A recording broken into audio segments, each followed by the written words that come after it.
Everyone welcome to my channel the gossip bees. आज हम लोग बात करने वाले हैं अभय सिंह जी के बारे में, जो कि आईआईटी वाले बाबा के नाम से भी फेमस है। मैंने इनके ऊपर एक वीडियो ऑलरेडी बना रखा है, जिसका लिंक मैं डिस्क्रिप्शन में मेंशन कर दूंगी।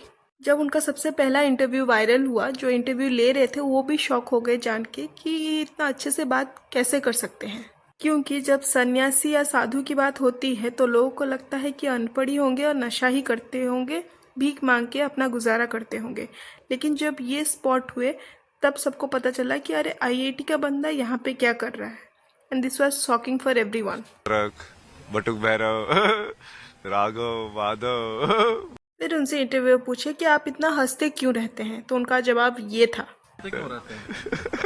अब क्या करें, दुनिया में कभी भी अंत हो सकता है यार। हंसते हंसते मरूंगा मैं। उन्होंने कितने अच्छे से बोला, हंसते हंसते मरूंगा मैं। इंटरव्यूअर ने जब उनसे पूछा आप इतने अच्छे से बात कैसे कर सकते हो, तब उनका रिप्लाई सुन के वो और भी शॉक हो गए। तरीके से आप बात कर रहे हैं, हमें लग रहा है कि आप पढ़े लिखे बहुत हैं। हाँ, आईआईटी बॉम्बे से पढ़ा हुआ ना जी। आईआईटी बॉम्बे से एरोस्पेस इंजीनियरिंग। इंटरव्यू भी कैसे शॉक हो गए ना, शायद उनको यकीन नहीं हुआ, इसलिए उन्होंने बार बार रिपीटेडली पूछा और वो थोड़ी देर के लिए चुप भी हो गए थे। ठीक है ना, मैंने आईआईटी मुंबई से। हाँ। ये इंटरव्यूअर शॉक इसलिए हुए क्योंकि वो यकीन ही नहीं कर पाए कि कोई आईआईटीएन ऐसे साधु बन सकता है। लेकिन जब वो उनके स्कूल पहुंचे जानने के लिए कि सच क्या है, तो पता चला कि एक्चुअली में वो एक टॉपर स्टूडेंट ही थे। उसने की 2005 में और अच्छे नंबरों से पास की उसने। 92% उसके नंबर थे, मैथ में 99 मार्क्स थे, साइंस में भी उसके 98 मार्क्स थे। बड़ा ब्रिलियंट स्टूडेंट था।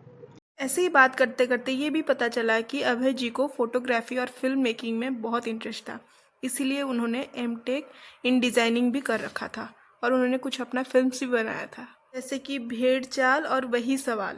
यार वो बहुत बड़ी स्टोरी है। ऐसा कौन सा मेंटल इशू है? जैसे उसी के ऊपर मैंने फिल्म बनाई ना, जैसे वो जो है उसी जो वही सवाल करके फिल्म बनाई कि अब जैसे वो जो बचपन में जो ट्रॉमेटिक सिचुएशन थी, डोमेस्टिक वायलेंस वाला जो था, कि उस पर तुम्हारा क्या असर पड़ता है। And anyways, it's better लोग नॉवल पढ़े rather than टीवी पे रोडीज देखें। चल जो मिट्टी में बुला रखा है, 2 लाफे पड़ेगा, अभी लाइन पे आ जाएगी। राहुल कौन है? Please listen. Are you okay? क्या हुआ? Tell me. तुम जाओ यहाँ से।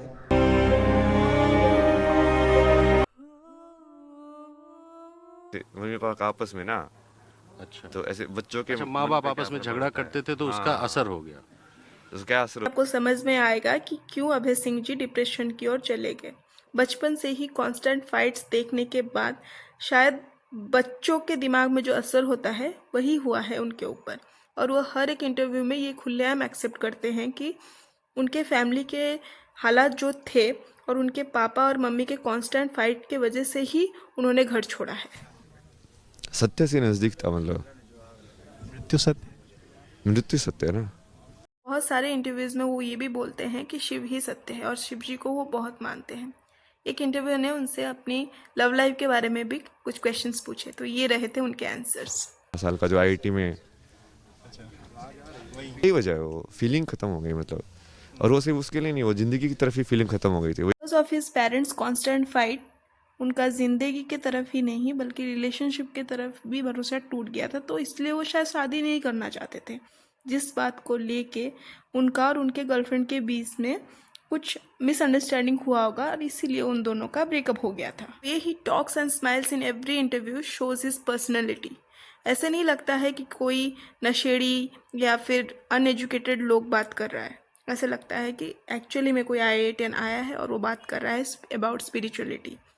हमें भी वो चीज़ समझ में नहीं आएगा, जैसे आधे से ज़्यादा इंटरव्यू को नहीं समझ में आ रहा है कि जो वो ज्ञान की बात कर रहे हैं वो क्या एग्जैक्टली बोल रहे हैं, लेकिन उनका हर एक स्टेटमेंट में वो हमेशा शिव जी को आगे ही रखते हैं।